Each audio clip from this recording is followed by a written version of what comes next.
ಇವತ್ತ ಜೂನ್ 2ನೇ ತಾರೀಕು ಪ್ರತಿಯೊಬ್ಬ ಗೃಹಲಕ್ಷ್ಮಿಯರಿಗೆ ಭರ್ಜರಿ ಗುಡ್ ನ್ಯೂಸ್ ಅನ್ನ ತಿಳಿಸ್ಕೊಡ್ತಾ ಇದೀನಿ. ಹೌದು ಸ್ನೇಹಿತರೆ, ಇವತ್ತ ಮಂಗಳವಾರ ಶುಭ ದಿನ ಅಂತಾನೆ ಹೇಳ್ಬೋದು. ಯಾಕಂದ್ರೆ ಪ್ರತಿಯೊಬ್ಬ ಗೃಹಲಕ್ಷ್ಮಿಯರು ಕಡ್ಡಾಯವಾಗಿ ನೋಡ್ಲೇಬೇಕಾದಂತ ಮಾಹಿತಿ.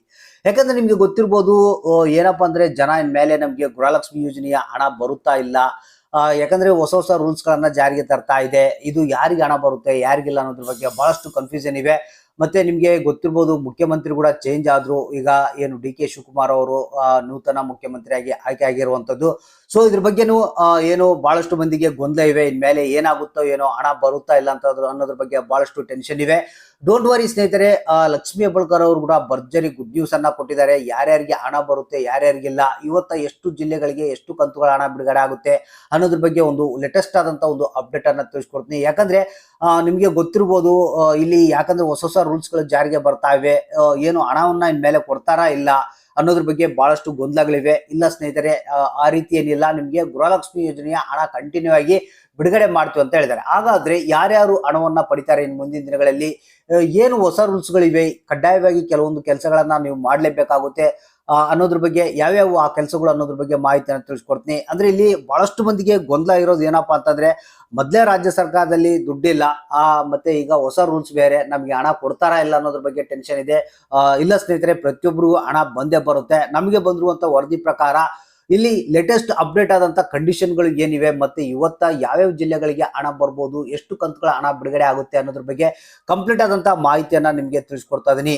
ಹಾಗಾದ್ರೆ ಬನ್ನಿ, ವಿಡಿಯೋನ ಪೂರ್ತಿಯಾಗಿ ನೋಡಿ, ಆದಷ್ಟು ಮಂದಿಗೆ ಈ ಒಂದು ಮಾಹಿತಿಯನ್ನ ಶೇರ್ ಮಾಡಿ. ಹೌದು ಸ್ನೇಹಿತರೆ, ಖುದ್ದಾಗಿ ನೂತನ ಮುಖ್ಯಮಂತ್ರಿಗಳೇನಿದ್ದಾರೆ ಡಿ ಕೆ ಶಿವಕುಮಾರ್ ಅವರು ಅನೌನ್ಸ್ ಮಾಡಿರುವಂತದ್ದು. ಅದ್ರ ಜೊತೆಗೆ ಲಕ್ಷ್ಮೀ ಹೆಬ್ಬಾಳ್ಕರ್ ಅವರು ಕೂಡ ಮಾಹಿತಿಯನ್ನ ಕೊಟ್ಟಿರುವಂತದ್ದು.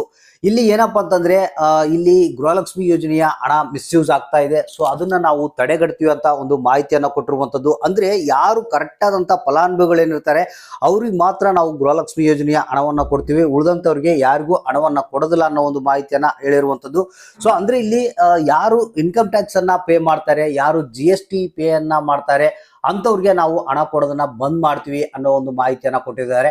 ಮತ್ತೆ ಅದ್ರ ಜೊತೆಗೆ ಒಂದೇ ಮನೆಯಲ್ಲಿ 3 ಅಥವಾ 4 ಮಂದಿ ಗೃಹಲಕ್ಷ್ಮಿ ಯೋಜನೆಯ ಹಣವನ್ನ ಪಡಿತಿದ್ರೆ ಅಂತವ್ರಿಗೆ ನಾವು ಹಣವನ್ನ ಕೊಡೋದನ್ನ ಬಂದ್ ಮಾಡ್ತೀವಿ ಅನ್ನೋ ಒಂದು ಮಾಹಿತಿಯನ್ನ ಕೊಟ್ಟಿರುವಂತದ್ದು. ಸೊ ಹಾಗಾದ್ರೆ ಇಲ್ಲಿ ಬಹಳಷ್ಟು ಮಂದಿ ಏನ್ ಅನ್ಕೊಂಡಿದ್ದಾರೆ, ನಮಗೆ ಹಣ ಬರುತ್ತಾ ಇಲ್ಲ ಅಂತ ಒಂದು ಟೆನ್ಷನ್ ನಲ್ಲಿದ್ದಾರೆ. ಡೋಂಟ್ ವರಿ ಸ್ನೇಹಿತರೆ, ಪ್ರತಿಯೊಬ್ಬರಿಗೂ ಗೃಹಲಕ್ಷ್ಮಿ ಯೋಜನೆಯ ಹಣ ಬಂದೇ ಬರುತ್ತೆ.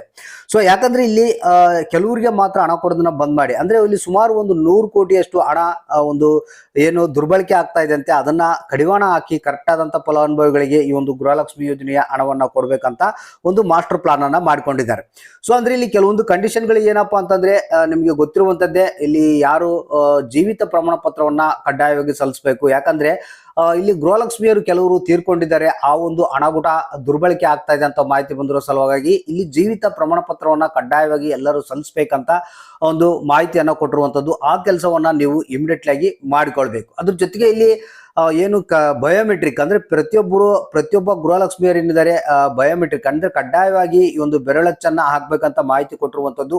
ಅಂದ್ರೆ ಇಲ್ಲಿ ಬೆರಳಚ್ಚು ಅಂದ್ರೆ ಫಿಂಗರ್ ಪ್ರಿಂಟ್ ಅನ್ನ ನೀವು ಎಲ್ಲಿ ಅಪ್ಲಿಕೇಶನ್ ನ ಹಾಕಿರ್ತೀರಾ ಅಲ್ಲಿ ನೀವು ಹಾಕ್ಬೇಕಾಗುತ್ತೆ, ಅದನ್ನು ಕೂಡ ಹೇಳ್ತಾರೆ. ಆಮೇಲೆ ನೀವು ಅಲ್ಲಿ ಹೋಗಿ ಆ ಒಂದು ಫಿಂಗರ್ ಪ್ರಿಂಟ್ ಅನ್ನ ಹಾಕ್ಬೇಕಾಗುತ್ತೆ. ಈ 2 ಕೆಲಸಗಳನ್ನ ಕಡ್ಡಾಯವಾಗಿ ನೀವು ಇಮಿಡಿಯೇಟ್ಲಿ ಆಗಿ ಮಾಡಿಕೊಳ್ಬೇಕಾಗುತ್ತೆ. ಆಮೇಲೆ ನಿಮಗೆ ಕಂಟಿನ್ಯೂಸ್ ಆಗಿ ಹಣ ಬರ್ತಾ ಹೋಗುತ್ತೆ. ಸೊ ಅದ್ರ ಜೊತೆಗೆ ಇವತ್ತು ಬಂದಿರುವಂತ ನಿಮಗೆ ಲೇಟೆಸ್ಟ್ ಅಪ್ಡೇಟ್ ಏನಪ್ಪಾ ಅಂತಂದ್ರೆ, ಈ ಜಿಲ್ಲೆಗಳಿಗೆ 30 ಹಾಗೂ 31ನೇ ಕಂತಿನ ಹಣ ಬಿಡುಗಡೆ ಆಗುತ್ತಂತ ಮಾಹಿತಿ ಬಂದಿದೆ. ಒಂದು ಹಾಸನ ಜಿಲ್ಲೆ, ಕಲಬುರಗಿ ಜಿಲ್ಲೆ, ವಿಜಯನಗರ, ಬಳ್ಳಾರಿ, ಗದಗ, ಧಾರವಾಡ, ಯಾದಗಿರಿ, ಉತ್ತರ ಕನ್ನಡ, ದಾವಣಗೆರೆ, ಉಡುಪಿ, ದಕ್ಷಿಣ ಕನ್ನಡ, ಚಿತ್ರದುರ್ಗ, ತುಮಕೂರು, ಶಿವಮೊಗ್ಗ, ಚಿಕ್ಕಮಗಳೂರು, ಚಿಕ್ಕಬಳ್ಳಾಪುರ, ರಾಮನಗರ, ಬೆಂಗಳೂರು ನಗರ, ಬೆಂಗಳೂರು ಗ್ರಾಮಾಂತರ, ಬಾಗಲಕೋಟೆ, ಹಾವೇರಿ ಅಂತ ಹೇಳಿದರೆ ಇಷ್ಟು ಜಿಲ್ಲೆಗಳಿಗೆ ಇವತ್ತ ಏನಿದೆ 30 ಹಾಗೂ 31ನೇ ಕಂತಿನ ಹಣ ಪ್ರಾಸೆಸ್ ನಲ್ಲಿದೆ.